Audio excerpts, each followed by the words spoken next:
नमस्कार दोस्तों, स्वागत है आपका हमारे चैनल राधे कृष्ण वैदिक में। हमारे चैनल में हम लोग आपको राधे कृष्ण जी के उपदेश सुनाते हैं। इसी संदर्भ में आज हम लोगों ने आपके लिए राधा कृष्ण की कहानी प्रस्तुत करने जा रहे हैं। कहानी के बाद हम लोग उपदेश भी सुनाएंगे। तो दोस्तों, हमारी दी हुई प्रस्तुति आपको पसंद आए तो कृपया करके वीडियो को लाइक, शेयर और चैनल को सब्सक्राइब जरूर से करिएगा। तो चलिए शुरू करते हैं। जय श्री कृष्ण। मौजूदा समय में भगवान कृष्ण और राधा रानी के कई मंदिर मिल जाएंगे।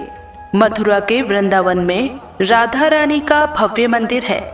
भगवान कृष्ण के नाम के साथ हमेशा राधा का ही नाम जोड़ा जाता है। अब सवाल यह उठता है कि जब श्री कृष्ण के जीवन में राधा इतनी महत्वपूर्ण थी तो उन्होंने राधा से विवाह क्यों नहीं किया। आज हम यहाँ राधा रानी के बारे में कुछ अद्भुत जानकारी देंगे, जिसके बारे में आप शायद ही जानते होंगे। जब भी प्रेम की बात होती है, भगवान श्री कृष्ण का नाम सबसे पहले आता है। श्री कृष्ण को प्रेम और स्नेह का प्रतीक माना जाता है। पुराणों के अनुसार श्री कृष्ण की 16,108 रानियां थी। श्री कृष्ण की मुख्य रानियों में से रुक्मणी, सत्यभामा का नाम शामिल है। इसके अलावा बाल्य अवस्था में श्री कृष्ण के गोकुल में गोपियों संग रास लीला की कहानियां आज भी मशहूर है। हालांकि सभी को प्रेम और स्नेह का पाठ पढ़ाने वाले श्री कृष्ण का नाम सिर्फ राधा के साथ ही लिया जाता है। हर कोई प्रभु कृष्ण के नाम का जाप करते समय राधे श्याम का उच्चारण करता है। भले ही उनकी 16,108 रानियां थी, लेकिन जब प्रेम की मिसाल दी जाती है तो श्री कृष्ण और राधा का प्रेम सबसे ऊपर होता है।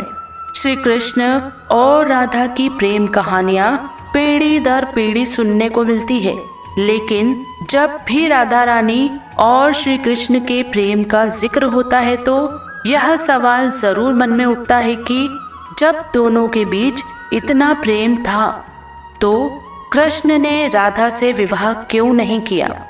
16,108 रानियों में से एक राधा क्यों नहीं थी। कृष्ण ने नहीं निभाया वादा। एक कथा के अनुसार राधा और कृष्ण एक दूसरे को प्रेम करने लगे थे। उस वक्त कृष्ण की उम्र 8 और राधा की 12 वर्ष थी। जब यह बात राधा के परिवार को पता चली तो उन्होंने राधा को घर में ही कैद कर दिया। ऐसा किए जाने के कई कारण थे। एक कारण यह था कि राधा की मंगनी हो गई थी। जब कृष्ण को यह पता चला तो वे राधा को कैद से छुड़ाकर यशोदा माँ के पास ले आए। यह देखकर यशोदा माँ भी दंग रह गईं। तब उन्होंने कृष्ण को बहुत समझाया, लल्ला ऐसा करना ठीक नहीं है, मैं तेरा विवाह दूसरी कन्या से करा दूंगी। लेकिन कृष्ण नहीं माने। बाद में यशोदा मैया को और नंद बाबा उन्हें लेकर ऋषि गर्ग के पास गए। तब गर्ग ऋषि ने कहा, कान्हा को समझाया कि उनका जन्म किसी महान उद्देश्य के लिए हुआ है, अतः वे किसी भी मोह में बंध नहीं सकते। यह व्यर्थ का हट छोड़ दें।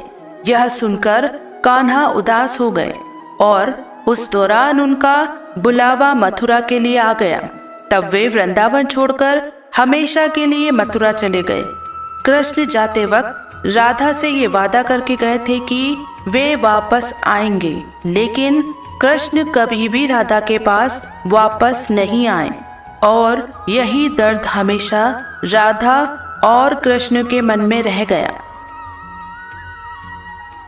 वृंदावन की गलियों में प्रेम के निशान। तो दोस्तों, आगे बढ़ने से पहले वीडियो आपको पसंद आ रही हो तो चैनल को सब्सक्राइब जरूर से करें। राधा का गांव बरसाना था। कान्हा पहले गोकुल, फिर नंदगांव और बाद में वृंदावन में रहने लगे। वृंदावन में ही राधा के परिवार के लोग भी रहने आ गए थे। बस यहीं पर सांकेतिक तीर्थ से जन्मा राधा और कृष्ण का प्रेम पनपा। कहते हैं कि बचपन का प्रेम भुलाई नहीं भूलता। उस काल में होली के दिन यहाँ वृंदावन में इतनी धूम होती है कि दोनों गांव बरसाना और नंदगांव के लोग वृंदावन में इकट्ठा हो जाते थे। बरसाने के से नंदगांव टोली आती और नंदगांव से भी टोली जाती थी। बरसाना गांव के पास 2 पहाड़ियां मिलती हैं। उनकी घाटी बहुत ही कम चौड़ी है। मान्यता है कि गोपियां इसी मार्ग से दही मक्खन बेचने जाया करती थी। यहीं पर कभी कभी कृष्ण उनकी मक्खन वाली मटकी छीन लिया करते थे या फोड़ दिया करते थे।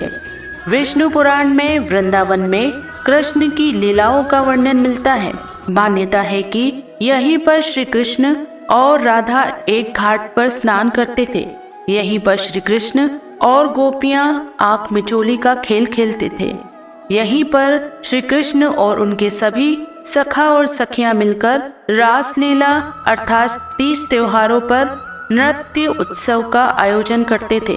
कृष्ण की शरारतों के कारण उन्हें बाके बिहारी कहा जाता है।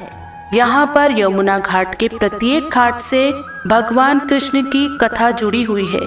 कृष्ण ने जो नंदगांव और वृंदावन में छोटा सा समय गुजारा था, उसे लेकर भक्ति काल के कवियों ने कई कविताएं लिखी हैं। वृंदावन छोड़कर कृष्ण जब मथुरा में कंस को मारने गए, तब उनका जीवन पूरी तरह से बदल गया। कंस को मारने के बाद उनके जीवन में उथल पुथल शुरू हो गई। नारद के श्राप के कारण राधा और कृष्ण को विरह सहना पड़ा। रामचरितमानस के बालकांड के अनुसार एक बार भगवान विष्णु ने नारद जी के साथ छल किया था। उन्हें खुद पर स्वरूप देने के बजाय वानर का स्वरूप दे दिया था। इस कारण वे माता लक्ष्मी के स्वयंवर में हंसी का पात्र बन गए और उनके मन में माता लक्ष्मी से विवाह करने की अभिलाषा दबी की दबी रह गई थी। नारद जी को जब इस छल का पता चला तो वे क्रोधित होकर बैकुंठ पहुंचे और भगवान को बहुत भला बुरा कहा और श्राप दिया कि पत्नी का वियोग सहना होगा। नारद जी के इस श्राप की वजह से रामावतार में भगवान रामचंद्र को सीता का वियोग सहना पड़ा था और कृष्णावतार में देवी राधा का वियोग सहना पड़ा। राधा और कृष्ण का पुनर्मिलन। जब कृष्ण वृंदावन छोड़कर मथुरा चले गए, तब राधा के लिए उन्हें देखना और उनसे मिलना और दुर्लभ हो गया। कहा जाता है कि राधा और कृष्ण दोनों का पुनर्मिलन कुरुक्षेत्र में हुआ था, जहाँ सूर्य ग्रहण के अवसर पर द्वारिका से कृष्ण और वृंदावन से नंद के साथ राधा आई थी। राधा सिर्फ कृष्ण को देखने और उनसे मिलने ही नंद के साथ आ गई थी। इसका जिक्र पुराणों में मिलता है।